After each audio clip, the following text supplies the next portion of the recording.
Chapter 47. The Great Undoing. Marcia was about to put the paired code together. Her tiny study was packed, and the atmosphere was electric. Even Nico, who was not hugely interested in magic, was watching intently. The tiny study window glowed an eerie red with the dimming of the safe shield, but the study itself was bright with the light from a forest of candles dripping from a tall candelabrum set on Marcia's desk. 2 books, The Undoing of the Darkness and the Dark Index, lay open on Marcia's desk. In the shadow of the books, a small silver box and a tiny silver disc rested on a piece of purple velvet. Alther had a bird's-eye view. To avoid the danger of being passed through, the ghost was sitting on the top step of a library ladder. He was watching the process with great interest. The use of the paired code was something Alther had known about in theory only. In his time as extraordinary wizard, both books that held the keys to deciphering the code had long been lost. Marcia had found The Undoing of the Darkness in Aunt Zelda's cottage a few years back, and she knew that somewhere within its pages lay the Great Undoing, the legendary anti-dark incantation that practitioners of the dark feared above all else. But its words were spread randomly throughout the book. To find them, the index to the book, the Dark Index, was required. However, it was not that simple. Uncovering the Great Undoing required more than merely using an index. It required using the correct pages of the index. This was where the paired code came in. In order to know which sections of the Dark Index gave the right sequence of page and word numbers in The Undoing of the Darkness, the paired code had to be read correctly. And now that was about to happen. Under the rapt attention of Silas, Septimus, Jenna, and Nico, and the perching Alther, Marcia began to put the paired code together. Marcia lifted out the wizard tower half of the code and placed it on the velvet square on which its pair, recently used to much less salubrious surroundings, lay waiting.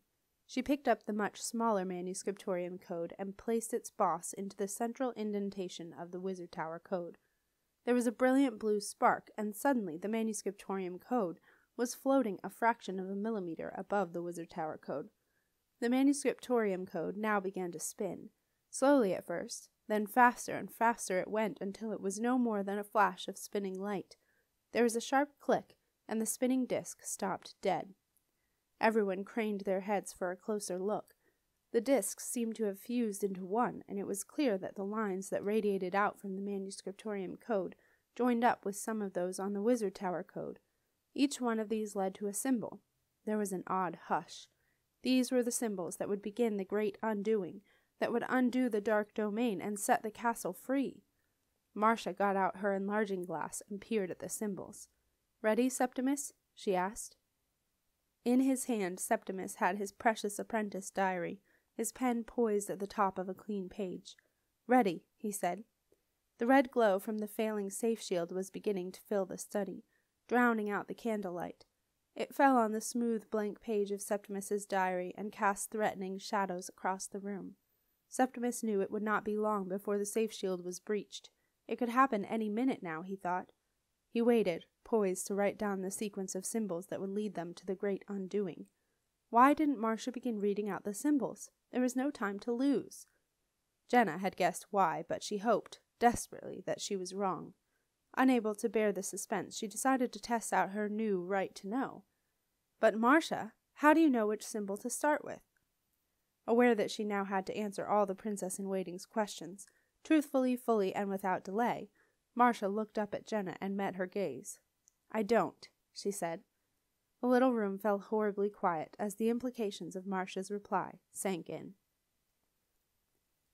Simon pushed his way through the dark fog, terrified that at any moment a thing would recognize him. He'd been lucky on the south gate.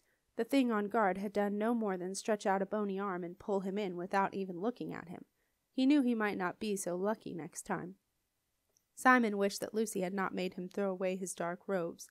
Disgusting old things, she had called them. Right now he could have used them. Without their protection, the dark fog was suffocating. Far worse than it had been in the palace when it was still new. Now it had gained strength from all those it had overcome, and it pressed down on Simon like a smothering pillow, closing off his ears and eyes, making each breath a huge effort. Feeling as though he were walking underwater in lead boots, Simon struggled up Wizard Way, heading for the telltale red light of the top of the wizard tower's failing safe shield. As he waded past the manuscriptorium, he saw dim shadows of things emerging and heading for the great arch, where they were gathering, waiting for the moment when the barricade would fail. In a nightmare of slow motion, Simon crossed to the other side of the way and pushed on down the narrow lane that ran around the wizard tower courtyard wall. He was heading for the extraordinary wizard's hidden side gate, which was not visible from the outside, and so, he hoped, would not attract the attention of any things. When Simon arrived at the lintel that marked the presence of the hidden gate, his head was spinning, and he felt as though the fog was inside his brain. He longed to rest his heavy limbs, to lie down for a moment, just a moment. He leaned against the wall and felt not stones but wood and a latch beneath him. Slowly his eyes closed and he began to slide to the ground. Strange things happen in the dying phases of a living safe shield. The separate components begin to make their own decisions. So when Simon slid down the hidden gate, it knew it needed to let him in. It swung open and he half rolled in. The gate did a nifty flick, pushed him inside, and closed as fast as it could. A few tendrils of fog curled in with him, but stopped when the gate became one with the wall once more. The clear air inside the wizard tower courtyard soon woke Simon up. He got shakily to his feet and took a deep breath. He looked up at the tower rearing high above him, almost dark now, the only light the red of the dying safe shield, and he felt quite overawed. Shakily he headed across to the wide marble steps that led up to the silver doors that guarded the tower. Once again the living safe shield recognized help when it saw it. The tall silver doors opened noiselessly, and Simon, heart beating fast, stepped into the great hall. As the doors swung closed, Simon took stock. He could hardly believe that he was actually inside Wizard Tower. For so long he had dreamed that one day he would set foot in the tower and rescue it from danger. And now that that was exactly what he was doing, it did not seem real. But things in the Wizard Tower had changed. Simon had not been in the Great Hall since he was a boy. He remembered it as a bright, joyful place buzzing with magic, with beautiful pictures flitting across the walls, and a fascinating floor that wrote your name when you stepped on it. He had loved the mysterious smell of the magic, and the sharpness of the air, and the purposeful hum of the gently turning silver spiral stairs. And now it was all very nearly gone. The lights were low and dull, the walls dark, the floor blank, and the silver spiral stairs were stopped. Everything was winding down. Shadowy figures of the wizards and apprentices were scattered about the great hall, the younger ones wandering anxiously to and fro, the older ones slumped with exhaustion as they concentrated on the uphill struggle of adding their tiny piece of magical energy to the safe shield. Hildegard stepped out of the shadows, pale and drawn with dark circles under her eyes. She watched Simon walk to the stairs. She did not stop or question him. It was a waste of energy. If the tower had let him in, he was here for a reason. She just hoped it was a good one. Simon ran up the stopped stairs. Up through the darkened floors he occasionally heard a weary murmuring of a magical chant, but mostly he found nothing but silence. Outside he could see the red light fading fast, and he knew that once it had gone, the dark domain would enter the wizard tower. Simon did not know how long that would take, but he guessed it was minutes rather than hours. On the 20th floor he jumped off the stairs, ran along the broad corridor that led to the extraordinary wizard's purple door, and threw himself against it. Inside the study, Marcia was dictating the symbols that the lines on the manuscriptorium code had picked out. She had decided that the only thing to do was to begin with each one in turn. There were 49 matches. This meant there were 49 words in the Great Undoing, and 49 possible beginnings, of which there was no way of telling which was the right one. As the Great Undoing was an ancient incantation, Marcia knew that it would not necessarily make any sense, so there would be no clue as to what might be the first word. It was a huge risk, but she had no alternative. It was just possible they might find the correct order right away. It was the only chance they had, and Marcia knew she had to take it. And so she was rapidly dictating. 0, star, 3, magic, labyrinth, gold, ankh, square, duck. Yes, I did say duck. 2, twin, 7, bridge. Oh! Marcia looked up suddenly. My door. It's let someone in, she whispered. There's dark on them. From outside. There was a sharp intake of breath. I'll go and check it out, said Silas, heading for the study door. Silas, wait! Althor got up from his perch. I'll go. Bar the door when I've gone. "Thank you, Arthur," said Marcia, as the ghost quickly discomposed himself and walked through the door. "Now, where were we? Oh, drat! I don't know. Septimus, I'll start again. 0, star, 3, magic, labyrinth, gold, ank, square, duck, 2, twin, 7, bridge, spiral, 4, ellipse, plus, tower. Arthur, is that you?"